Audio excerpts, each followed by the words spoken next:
दिनकर और साहित्यकार वेल जैसे विद्वानों ने अपनी कलम से दुनिया को प्रेरित किया है।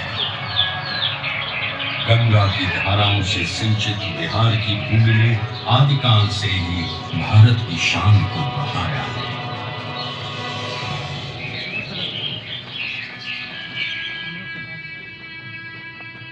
पर जिस बिहार ने सदियों तक नालंदा और विक्रमशिला जैसे विश्वविद्यालयों में ज्ञान और मेधा से पूरे विश्व को राह दिखाई थी, वो 20वीं सदी के आगमन तक खुद अंग्रेजों के अन्याय और दमन की जंजीरों में जकड़ा हुआ था। ये वो समय था जब अंग्रेजों ने भारत को पूरी तरह गुलाम बना लिया था।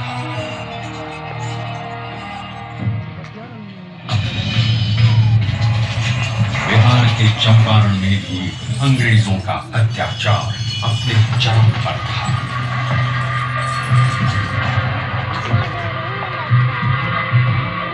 चंपारण की उपजाऊ भूमि अंग्रेजों के लालच के कारण जबरन नील उगाने को लाचार थी और धीमे धीमे बंजर हो गई थी।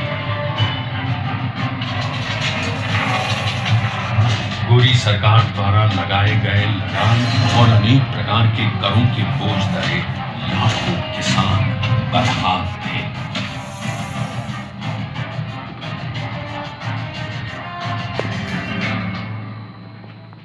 और जब पूरा चंपारण नाउम्मीदी के अंधकार में डूबा हुआ था, तब उस जमीन पर एक महान आत्मा का आगमन हुआ। पंडित राजकुमार शुक्ल के बारंबार आग्रह पर चंपारण आए गांधी जी को उस समय इस बात का बिल्कुल भी अंदाजा नहीं था कि बिहार से उनकी ये भेंट उनके जीवन की सबसे महत्वपूर्ण घटना बन जाएगी।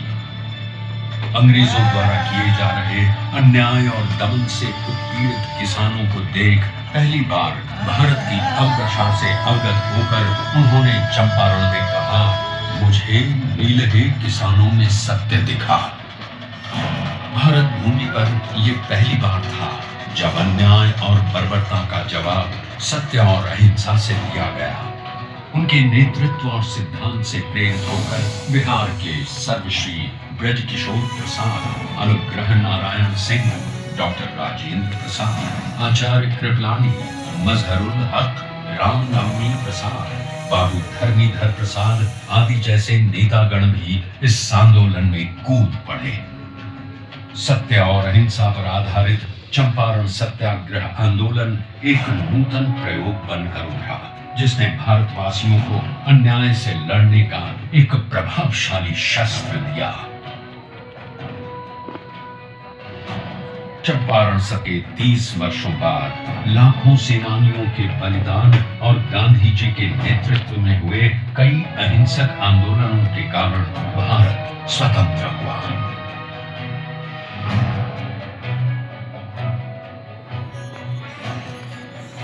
उनके विचारों ने न केवल देश को आजादी की राह दिखाई, बल्कि देश के सामाजिक व आर्थिक पुनरुत्थान का मूलाधार भी बने।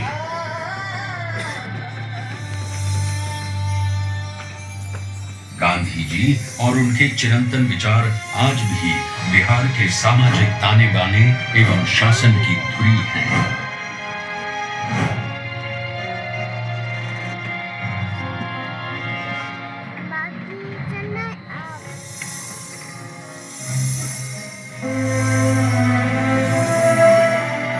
सन 2017 में चंपारण सत्याग्रह शताब्दी वर्ष के उपलक्ष्य में बिहार के दूरदर्शी एवं युग परिवर्तक पूर्व मुख्यमंत्री श्री नीतीश कुमार जी की प्रेरणा से कई कार्यक्रमों का आयोजन किया गया। इसमें गांधी जी की स्मृति, उनकी विरासत, शिक्षा और ध्येय को जन जन तक पहुंचाया गया और शैक्षणिक एवं सरकारी नीतियों में गांधी दर्शन को प्रमुखता दी गई।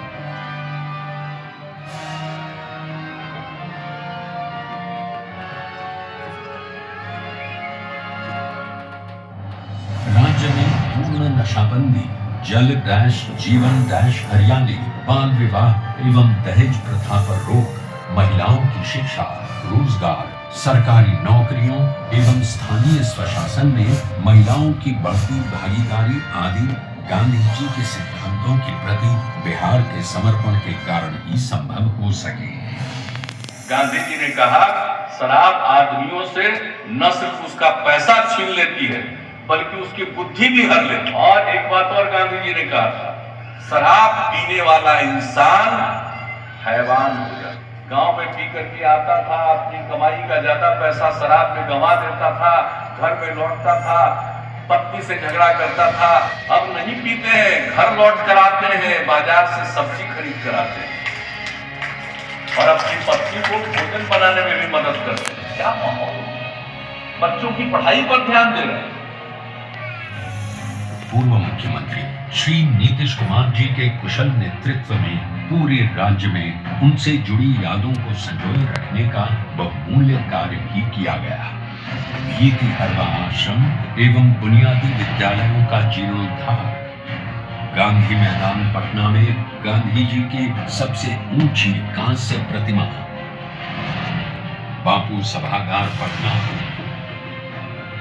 बापू परीक्षा परिसर, मोतिहारी और बेतिया बापू सभागारों का निर्माण आदि कई कार्य हुए।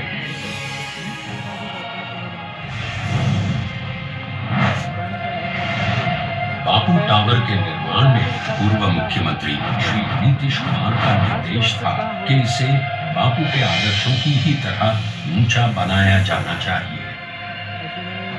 अपनी 3 आयताकार एवं 5 रैंप दीर्घाओं के साथ ये अभूतपूर्व बापू टावर आपका स्वागत करता है।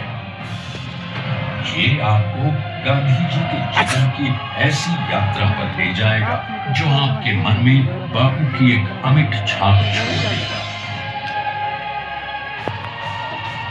लोगों ने तय किया कि हम सब लोग गांधी जी के विचारों को लोगों तक अवगत कराएंगे। 10 से 15% भी नई पीढ़ी के बच्चे बच्चियों के मन में अगर गांधी जी के विचारों का आकर्षण पैदा हो गया और उसके प्रति उनके मन में समर्पण का भाव पैदा होगा तो ये समाज बदल जाएगा, देश बदल जाएगा। ये मेरा पूरा विश्वास है।